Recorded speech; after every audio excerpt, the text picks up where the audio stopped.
I've seen both short form and long form content work for different creators. It really depends on the type of content you want to create. We got almost 1 million followers on YouTube in a year's period of time, which took us like 6 years to get to because of shorts. But it was when it wasn't competitive, and they were just basically giving us free traffic. I've never had a video go viral like that before, where within a matter of hours it's getting tens of thousands of new views that it confused me as to what the video was.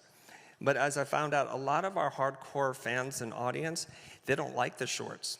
They want the long conversations, which is crazy.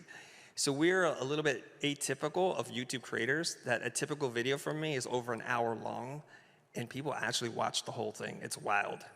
And so we've shifted strategies, but a couple of weeks ago, I was at EduCon.